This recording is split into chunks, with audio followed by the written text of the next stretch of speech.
یہ first year اسلامیات elective کی کلاس چل رہی ہے. ایشور آپ فرسٹ ایئر کی ہو؟ صدف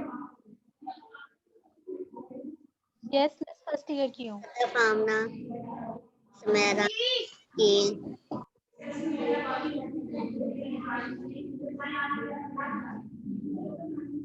اچھا آپ نکال لیں. کل ہم نے صبر کے بارے میں پڑھا تھا.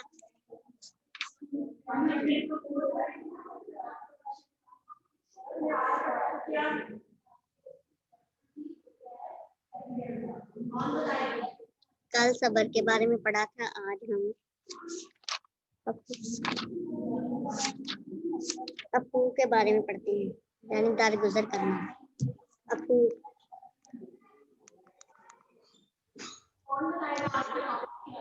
یہ اسلامیات فرسٹ ایئر الیکٹیو کی کلاس چل رہی ہے. اسلامیات کی ایڈ ہوں اسٹوڈنٹس. میم پیج نمبر بتائیے گا. 69 افو. صبر کے آگے والا افو ہے نا، افو درگزر، وہ پڑھنا ہے. کل ہم نے صبر پڑھا تھا.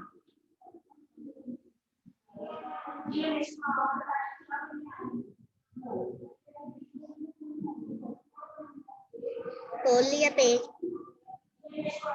اچھا اس میں ہے نا یہ ترجمہ ہے کہ سو ان کو معاف کر دیں اور درگزر کریں. کیا پڑھنا ہے میں دوبارہ آیا سے ہے ریپیٹ کرتے ہیں. Page number 69. مس 69 نام بتا دیں.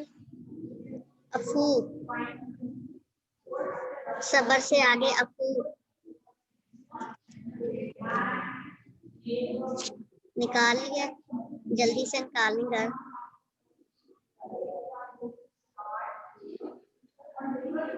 جی مس. اور یہ اسلامیات فرسٹ ایئر اسلامیات الیکٹیو کی کلاس ہو رہی ہے، اور اسلامیات فرسٹ ایئر الیکٹیو کے اسٹوڈنٹ ہی اون ہوں.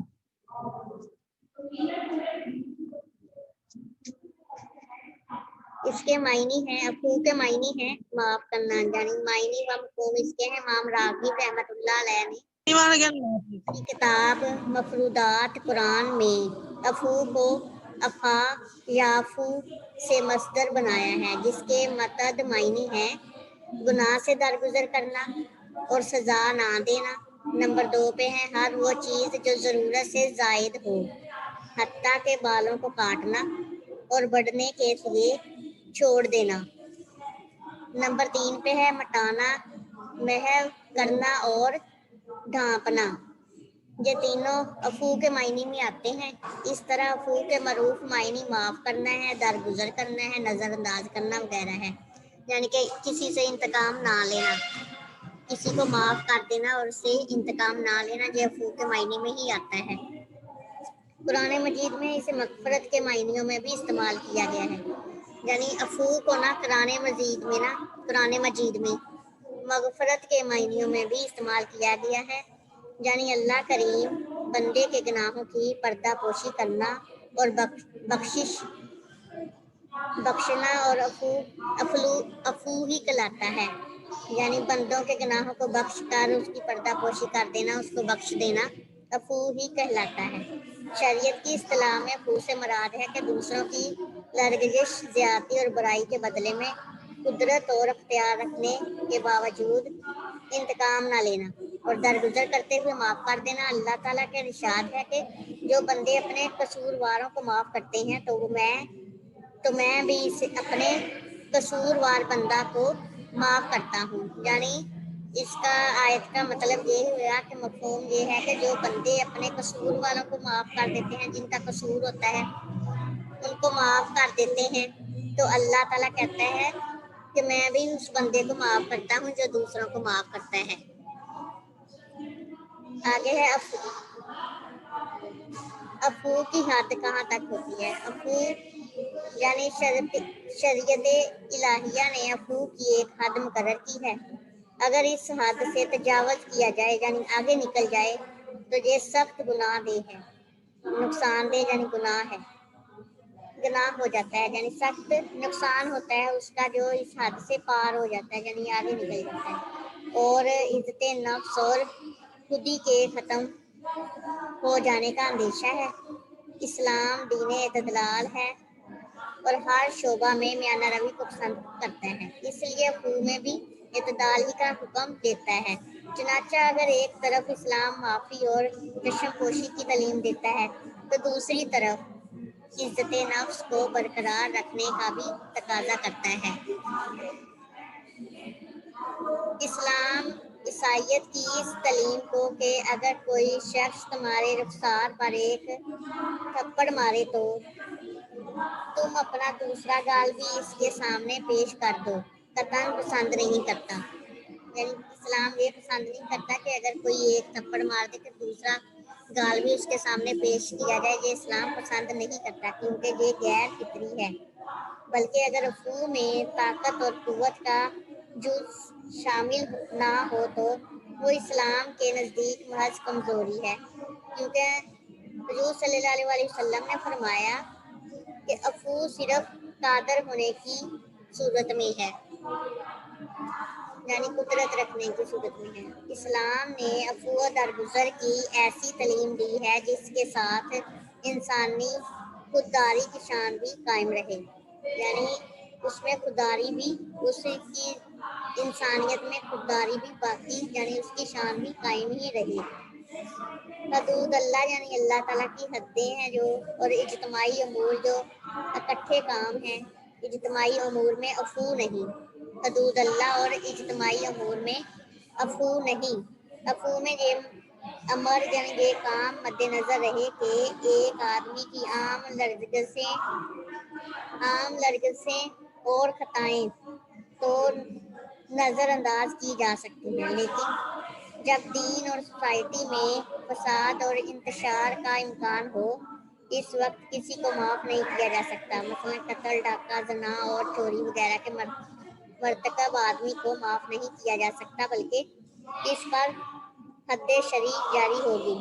عدل انصاف کو قائم کیا جائے گا کیونکہ انسانی حقوق کے تحفظ اور انسانی معاشرے سے فتنہ فساد کے انسداد کے لیے ایسے افراد کو سزا دینا لازمی ہے۔ چنانچہ نبی صلی اللہ علیہ وآلہ وسلم نے فرمایا کہ اچھی سیرت اور خصلت کے مسلمان سے اگر کبھی کوئی لغزش ہو جائے تو اس کو معاف کر دو سوائے حدود اللہ کے، یعنی اللہ کے حد کے سوا۔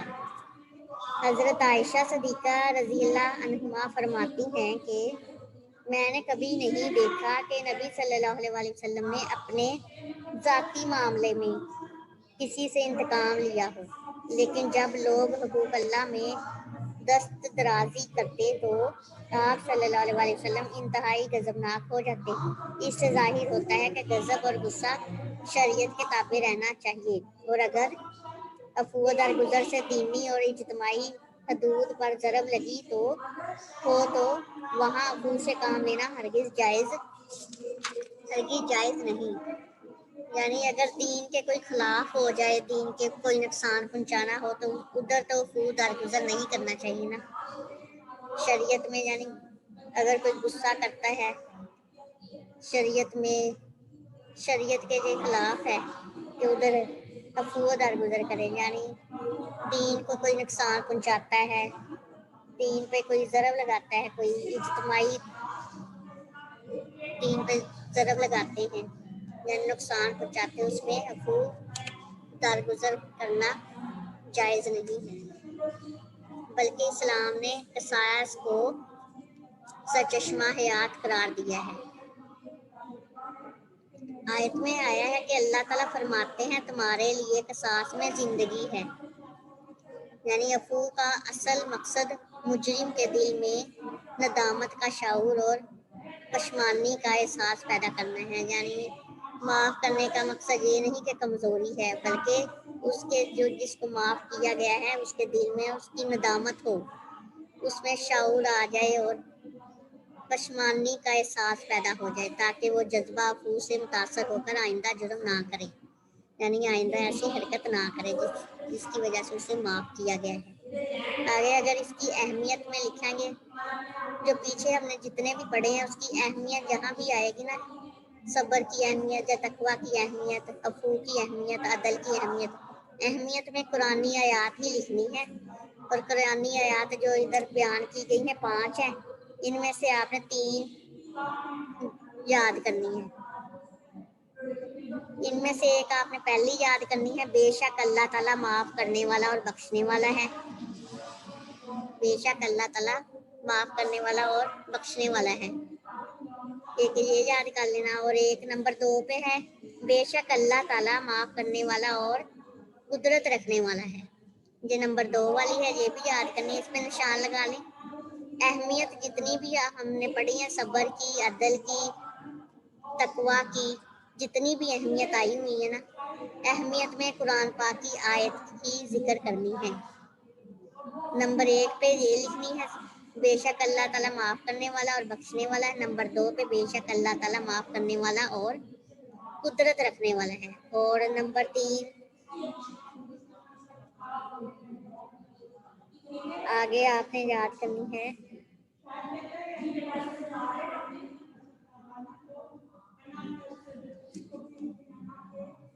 نمبر 4 دیکھ لو.